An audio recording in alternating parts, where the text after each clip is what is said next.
हाँ जी, अगला क्वेश्चन है आपका यूलिप से रिलेटेड। आपकी बड़ी डिमांड थी सभी की क्वेश्चंस के लेके। बहुत आसान क्वेश्चन है, अगर आ गया तो 6 नंबर पक्के, 6 नंबर कंफर्म, ठीक है ना।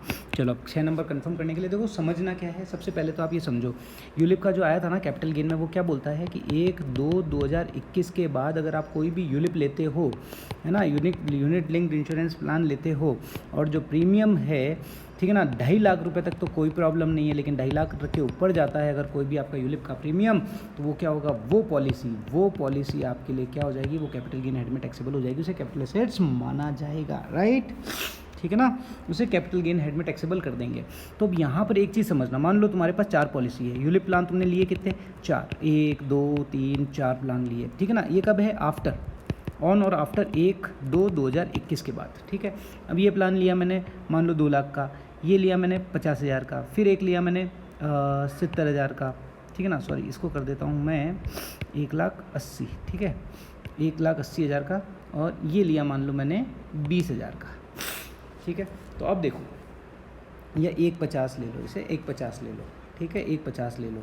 तो अब ये बोलता है कि आप एनालाइज करो कि विच ऑप्शन यू वांट। अब देखो ये कितना हो रहा है, ये 1,80, 1,50, 1,80,000, 1,50,000, 70,000 और 20,000, 70K 20K, ठीक है ना। कंफ्यूज मत होना, तुम मेरी बात ढंग से सुनना बस। ये मेथड राइटिंग तो मेरी ना पता नहीं तूफ़ानी है। 70K इससे 180, चलो ये वापस कर देता हूँ, ठीक है, तुम्हें समझ आ जाएगा ना, कर ही दो ना सर वापस, क्यों कन्फ्यूज़न रखते हो। 180 के और 150 के, 70 के और 20 के, ये मेरे प्लान है। अब मैंने 1/2/2021 के बाद लिए हैं, 1/2/2021 के बाद सिर्फ और सिर्फ 2.5 लाख तक का जो प्लान होंगे वो मेरे को बेनिफिशियल हैं, उसके बाद वाले मेरे टैक्सेबल हो जाएंगे। मेरी इच्छा है कि मैं कौन सा लेना चाहूँ। देखो 180 और 150 अगर मैं 2 को लेना चाहूँ तो 2.5 के ऊपर हो गया तो पॉसिबल ही नहीं है। 180 और 70 ये एक ऑप्शन मेरे पास बैठता है, क्योंकि मेरी टोटल क्या हो रही है, 1 और 3 में 2.5 हो रही है। या 180 और 20 2 लाख, मतलब 2.5 लाख के नीचे के जो प्लान है ना वो मैं ले सकता हूँ, ठीक है। अब दूसरा क्या ऑप्शन होता है मेरे पास, 150 ले लूँ, 170 ले लूँ और 90, 150 और 70 कितना हो जाएगा, हाँ, या तीनों ले लूँ, ठीक है ना। या तो मैं क्या ले लूँ, 2 3 4 ले लूँ, या 1 और 3 ले लूँ, ठीक है ना। जो मेरे को मैक्सिमम बेनिफिट, देखो 1 और 3 लेता हूँ तो क्या होगा, 180 के प्लस 70 के, ये होता है 250 के, तो ये मेरा एकदम परफेक्ट बैठ गया।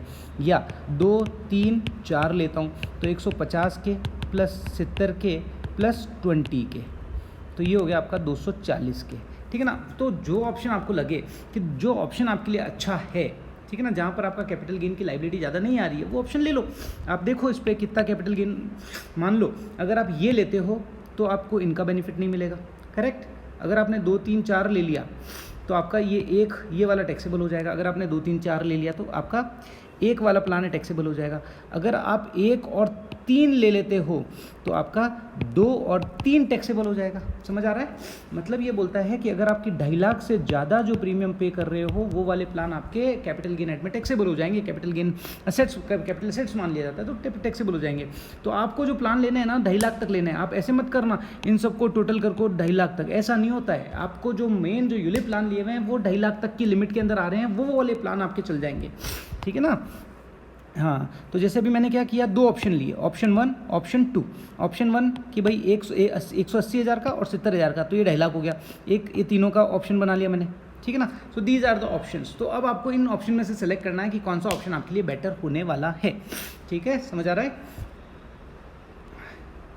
ठीक है। तो अब ये कैसे देखोगे, ऑप्शन 1 और ऑप्शन 2, आपको इन दोनों ऑप्शन में से सेलेक्ट करना है कि कौन सा ऑप्शन आपके लिए बेटर होने वाला है। तो वो ऑप्शन जहां आपका कैपिटल गेन कम आ रहा है, सिंपल है, वो ऑप्शन सुनो। अब मान लो यहाँ पर अगर आप कैपिटल गेन कैलकुलेट करते हो, यहाँ आता है 10 लाख और यहाँ आता है कैपिटल गेन 12 लाख, तो बताओ दिस इज कैपिटल गेन। अब कैपिटल गेन कैसे कैलकुलेट होता है मैं बताऊँगा अभी आपको। मान लो ऑप्शन 1 में आपका कैपिटल गेन आ रहा है 10 लाख और यहाँ आ रहा है 12 लाख, बताओ कौन सा लेना चाहोगे, किस पे टैक्स देना चाहोगे तुम। सर ऑब्वियस है हम 10 लाख पे टैक्स देना चाहेंगे इंस्टीड ऑफ 12 लाख। तो बस आप क्या बोलोगे, 2 3 4 में आप उसे ऑप्ट करोगे एंड 1 और 3 will be treated as capital assets, ठीक है ना। यहाँ आप बोलोगे भैया ये मेरा 10(10)(d) में एग्जेम्प्ट है और ये आप मेरा टैक्सेबल कर दो। सिंपल सी बात है, आ जाओ अब समझाता हूँ मैं आपको। थोड़ा टाइम, आपको कोई डाउट लगे मुझे बोलना है ना। अब 1/2/2021 के पहले उसके सॉरी ये बाद में, ऑन और बाद में, उसके पहले वाले में आपको ज़्यादा दिमाग नहीं लगाना है। उसके पहले तो ये प्रोविज़न आया नहीं था, उसके पहले तो सिंपल प्रोविज़न था। वो सिंपल प्रोविज़न के अकॉर्डिंग समझाता हूँ। सबसे पहले 1/2/2021 के पहले वाले कौन से हैं? एक तो ये है, एक ये है और एक ये है, 3 है। ये तो सब बात के हैं। चलो तो मैं पहले तो आपको ए, बी और डी के बारे में समझाता हूँ। देखो ए और डी ये तो अपनी नॉर्मल इंश्योरेंस पॉलिसी है, लाइफ इंश्योरेंस पॉलिसी है, सम ऑफ यूलिप है। तो ये आपकी नॉर्मल इंश्योरेंस पॉलिसी हो गई। अब ए समझो, क्या ए अपनी इंश्योरेंस पॉलिसी ये वाली अपनी 1010D में एग्जेम्प्ट होगी या टैक्सेबल होगी? देखते हैं। एनुअल प्रीमियम है 50,000। ली कब थी आपने? 1 अप्रैल को। अच्छा 1 अप्रैल को देते हो। 31/3/2022 डेट ऑफ मैच्योरिटी है आपकी। पॉलिसी इशू हुई है 1/4/2014, मतलब 1/2012 के बाद में है। आपको आइडिया है पहले क्या हुआ करता था? अगर 2012 के पहले, अगर 1/4/2012 के पहले है तब तो 20% ऑफ द प्रीमियम हुआ करता था। उसके बाद में है तो 10% of the sum assured, 10% of the sum assured. Sum assured कितना है? 6 लाख रुपये। सम अश्योर्ड के 10% से ज़्यादा प्रीमियम नहीं होना चाहिए। 60,000 से ज़्यादा प्रीमियम है क्या? नहीं है। वेरी गुड, ये आपकी 1010D में एग्जाम्प्ट हो जाएगी, ये आपकी एग्जाम्प्ट हो जाएगी, कोई प्रॉब्लम ही नहीं है। दूसरी 40,000, ये भी वही 15 है, मतलब 10% वाला है। 3,50,000 प्रीमियम दे रहे हो, ओहो यहाँ पर 10% से ज़्यादा है, ये आपकी 1010D में टैक्सेबल हो जाएगी, टैक्सेबल हो जाएगी। IFOS हेड में चले जाइए। अब टैक्सेबल भी कितनी होगी देखो, मैं बता देता हूँ। यहाँ पे आपने पॉलिसी 2015 को लिया है, हर साल 1 तारीख को देते हो, मैच्योर हो रही है 31/3/2022 को। तो देखो 1/4/2015 को दिया आपने, फिर 15/16 को दोगे, फिर 17 को दोगे, 18 को दोगे, 19 को दोगे, 20 को दोगे, 21 को दोगे। 1/4/2022 में तो नहीं दोगे क्योंकि आपकी मैच्योर हो चुकी है। तो 1 2 3 4 5 6 7 सालों के लिए आप प्रीमियम पे कर रहे हो। तो 7 सालों के लिए आप प्रीमियम पे कर रहे हो, तो 40 के हिसाब से 280, 2,80,000 का प्रीमियम पे कर रहे हो। मैच्योरिटी पे कितना मिलने वाला है? 4 लाख रुपया।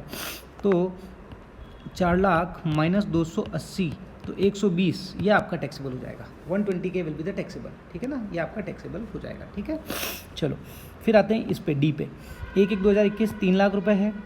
1 जनवरी 2029 और ऑन और आफ्टर ही है। कंसिडरेशन 32 से 30 लाख, तो ये भी एग्जाम्प्ट हो जाएगी क्योंकि देखो 30 लाख के 10% से ज़्यादा नहीं है, तो ये भी आपकी 1010D में एग्जाम्प्ट हो जाएगी। तो यहाँ तो आपकी कोई प्रॉब्लम नहीं है, ये तो आप एकदम प्रॉपर्ली एक्सप्लेन करके आना अगर ऐसा क्वेश्चन आता है तो। ठीक है, अब देखो, अब आपके पास सी, ई और एफ 1/2/2021 के बाद वाली है। तो अब देखो यहाँ पे आप 1 लाख और 1,40,000 और एक है 250, तो आपके पास क्या ऑप्शन है? एक तो सी और ई का कॉम्बो बनता है, ऑप्शन वन बनता है कि सी और ई को आप क्या करो, एक और दूसरा ऑप्शन है आपका एफ। तो अब यहाँ देखो कि जहाँ आप यहाँ कैपिटल गेन कंप्यूट करो दोनों के केस में, जहाँ कैपिटल गेन ज़्यादा आएगा उस पर अपन बेनिफिट ले लेंगे, ठीक है ना। मतलब 1/2/2021 के बाद में अगर आपने कोई भी यूलिप लिया है तो आपका क्या होता है, 2.5 लाख से ज़्यादा जो प्रीमियम पे कर रहे हो, जो पॉलिसी 2.5 लाख के ऊपर वाली है, तो वो पॉलिसी आपकी कैपिटल एसेट्स मान ली जाती है। तो अब मेरे को ये देखना है कि मैं किसको कैपिटल एसेट्स मानूँ, ऑप्शन 1 को, ऑप्शन 2 को। जहाँ मेरा कैपिटल गेन ज़्यादा आएगा, ठीक है, जहाँ मेरा कैपिटल गेन ज़्यादा आएगा वहाँ मैं बेनिफिट ले लूँगा, और जहाँ मेरा कैपिटल गेन कम आएगा उसको मैं कैपिटल एसेट्स मान लूँगा। सिंपल सी बात है। अब मान लो, अब ये अपन कैलकुलेट करके देख लेते हैं ना, तो आइडिया हो जाएगा। अब देखो यहाँ पे क्या हो रहा है, सी और ई पहला ऑप्शन है, और एफ। अब देखो मैं पहले एफ में समझाता हूँ कि मेरा कैपिटल गेन क्या आएगा। ये देखो एफ में मैं प्रीमियम कितनी पे कर रहा हूँ, 2.5 लाख 1 अप्रैल को 2030 तक डेट ऑफ मैच्योरिटी है। तो देखो 21, 22, 23, 24, 25, 26, 27, 28, 29 तक मैं पे करूँगा, करेक्ट, क्योंकि 30 को तो मैच्योर हो रही। तो 1 2 3 4 5 6 7 8 9 साल के लिए मैं 2.5 लाख के हिसाब से प्रीमियम पे कर रहा हूँ, ठीक है ना। तो कितना हो जाएगा ये, 9 दूनी 18, और ये हो जाएगा 9 दूनी 18 और 50 4.5 22.5, 22.5 लाख रुपये हो जाएगा, ठीक है ना। 22.5 लाख रुपये क्या हो गया, ये मेरा प्रीमियम हो गया। मेरे को मैच्योरिटी पे कितना मिल रहा है, 28, इसमें से मेरा प्रीमियम हटा दो, 22,50,000। तो ये जो आएगा that will be my capital gain, ठीक है ना। ये मेरा कैपिटल गेन हेड में टैक्सेबल हो जाएगा। जब आपको देखोगे ना कैपिटल गेन हेड में कैसे टैक्सेबल होता है, यूलिप इस तरीके से टैक्सेबल होता है। आपको मैच्योरिटी पे कितना पैसा मिल रहा है माइनस जो आपने प्रीमियम पे किया है वो लेस कर दो, तो this will be your capital gain. तो 5,50,000 आपका कैपिटल गेन हेड में टैक्सेबल हो जाएगा पहला। तो ये मेरे को पता पड़ गया। अगर मैं ऑप्शन 5 पे जाता हूँ तो मेरा 5.5 will be the capital gain. अगर ऑप्शन सी और ई पे जाता हूँ तो क्या होगा देखना। ऑप्शन सी और ई पे अगर मैं जाता हूँ तो 21 से 30, तो ये भी वही साल हो गए, बराबर ही हो गए ना, ये 1 4 21 से 31, हाँ मतलब ये भी 9 साल ही हो गए, ये भी 9 ईयर्स ही हो गए, तो 9 लाख रुपए मैंने प्रीमियम पे किया, 9 लाख रुपए। तो एक तो 2 लाख रुपए यहाँ आ गया, ठीक है। और इस वाले में देखता हूँ मैं 21 से 30, तो ये भी 9 साल ही हो गया, तो ये भी 9 साल ही हो गया ना। तो ये कितना हो गया 9 और 9 चौके 36, तो 1236। तो यहाँ पे मैं लेस कर दूँगा 12,36,000। तो ये कितना हो गया, ये तो हो गया मेरा 5,36,000 और ये हो गया 2 लाख। तो अगर मैं सी और ई ऑप्शन पे जाता हूँ तो मेरा कैपिटल गेन कितना आ रहा है 7,36,000। या कुछ गड़बड़ हो रही है क्या?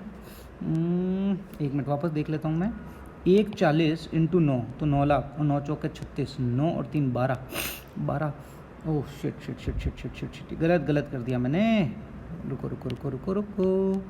देखो 12,36 में से देखो 64 और 4,64,000 होगा ना सर, क्या करते हो 4,64,000, 4,64,000 है ना, 4,64,000। 9 चौका 36, 360, शिट 9 लाख तो ये हो गया प्लस 3,60,000, तो 12,60,000 होगा ना। क्या सर काउंटिंग मिस्टेक करते हो आप, 12,60,000। तो 12,60,000 जब मैं इसमें से लेस करूँगा तो ये कितना आएगा मेरे पास 4,40,000, 4,40,000, 4,40,000। तो 4,40,000 प्लस 2 लाख तो 6,40,000, सॉरी है ना, यहाँ पे इसे चेंज कर लो, 6,40,000। बताओ एक तो हो रहा है 6,40,000 कैपिटल गेन, एक हो रहा है 5,50,000 कैपिटल गेन। मैं चाहूँगा कि 6,40,000 पे ना लगे टैक्स, इस पे लगे, तो मैं क्या करूँगा दिस ऑप्शन में ऑप्ट कर लूँगा। दिस विल बी एग्जाम्प्ट हो जाएगी 10(10)D में, ये ऑप्शन में ऑप्ट करता हूँ और इसे मैं कैपिटल एसेट्स मानूंगा। तो मैं क्या बोलूँगा F will be my capital assets, that's it, खत्म कहानी। और F के अकॉर्डिंग 5,50,000 कैपिटल गेन आएगा, उस पर अपन टैक्स पे कर देंगे बस। तो ये आपका ये तरीका है बस, बाकी एक और कुछ नहीं है। इसकी एक बार प्रैक्टिस कर लो, आपको पूरा क्लियर हो जाएगा। कोई भी डाउट लगे तो मुझे बोल देना, ठीक है। अच्छा और भी कुछ दिया हुआ है क्या? मनोज अर्न डिविडेंड 12 लाख रुपए, shares of Indian company, long term capital gain, ये अलग चीज़ है, इसका कोई इससे लेना देना नहीं, ठीक है। तो ये यूलिप का कंसेप्ट मैंने आपको बता दिया है, अगर कोई भी डाउट लगे